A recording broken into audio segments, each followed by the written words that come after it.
Olá, bem-vindos ao nosso curso de Língua Portuguesa para concursos vestibulares e Enem. Eu sou o professor José Ferrari Neto e no encerramento desse módulo, na última aula desse módulo, o assunto vai ser sílaba e divisão silábica. Vamos lá estudar esse ponto para que vocês não errem mais a separação silábica em questões e redações Brasil afora. Vamos lá para mais essa aula? Dá-se o nome de sílaba à unidade fonética produzida em um só impulso expiratório. Isso acontece porque nós não pronunciamos os fonemas isolados, mas agrupados em unidades que correspondem às sílabas. Em português, a sílaba é uma unidade fônica que se estrutura em torno de uma vogal. Logo, só pode haver uma única vogal em cada sílaba. E repare que estamos falando em vogais sons e não vogais letras. Caso haja mais de uma vogal letra em uma mesma sílaba, uma delas terá de representar a vogal e as outras vão representar as semivogais. As sílabas podem ser classificadas de acordo com a sua tonicidade.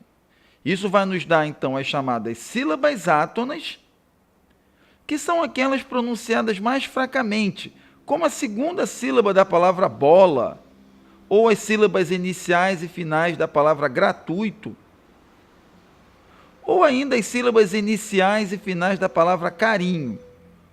Já as sílabas tônicas são aquelas onde recai o acento tônico. Acento tônico também vai ser matéria de uma próxima aula nossa. Mas aqui nos interessa saber que as sílabas tônicas são aquelas que são pronunciadas com maior força, como a sílaba inicial da palavra bola, a sílaba medial da palavra gratuito e também a sílaba medial da palavra carinho. No que diz respeito à quantidade de sílabas, as palavras podem ser monossílabas, também chamadas de monossilábicas, que são aquelas que apresentam uma única sílaba, como palavras dor, pé, fim, só e etc. Já palavras dissílabas ou dissilábicas são as que possuem duas sílabas, como em pele, aqui, bolo ou joia. Palavras trissílabas ou trissilábicas são as que possuem três sílabas, como futebol, garrafa ou problema. E, por fim, as palavras polissílabas ou polissilábicas, que são as que apresentam mais de três sílabas, como em automático, interessante, computador e etc. No que diz respeito à posição da sílaba tônica, as palavras podem ser oxítonas, que vão possuir o acento tônico na última sílaba, ou seja, a sílaba tônica é a última na palavra. É o que ocorre em café, cipó, cará e etc. Já palavras como paroxítonas possuem o acento tônico na penúltima sílaba. É o caso de palavras como janela, capacete, biscoito e outras. Palavras proparoxítonas, por sua vez, possuem acento tônico na antepenúltima sílaba, como é o caso de máquina, matemática, lâmpada e etc. Saber a posição da sílaba tônica é de fundamental importância para as regras de acentuação gráfica, que vão ser objeto da nossa próxima aula. É importante notar que a divisão silábica, ela diz respeito, a que é cobrada em concurso e exames, diz respeito à ortografia da palavra. Isso é, diz respeito ao modo como devemos separar as sílabas ao usar a língua escrita culta. Não se deve confundir com a separação silábica fonética, que está ligada ao modo como as sílabas são pronunciadas pelo nosso aparelho fonador.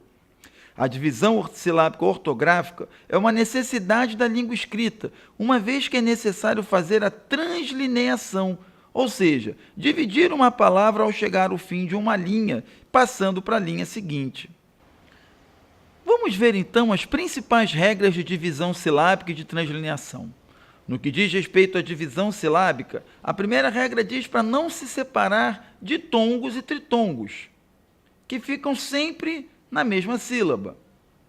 Não se devem separar os dígrafos CH, LH, NH, GU e QU, como nas palavras chave, baralho, banha, freguês e queixa, onde podemos reparar que os dígrafos, vão estar sempre na mesma sílaba. Não se separam os encontros consonantais imperfeitos iniciais, como é o caso de psicólogo. Já no caso de encontros consonantais perfeitos, mesmo em posição medial, como na palavra refresco, eles não devem se separar. As vogais dos hiatos são sempre separadas, pelas razões que nós vimos quando estudamos os hiatos na aula anterior.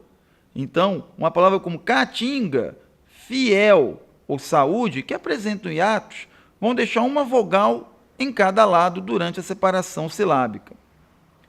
Os dígrafos RR, SS, SC, S cedilha e XC sempre se separam na divisão silábica, como podemos ver nas palavras grifadas abaixo. Os encontros consonantais imperfeitos em posição medial são separados, como apto, bisneto, convicção e convicção.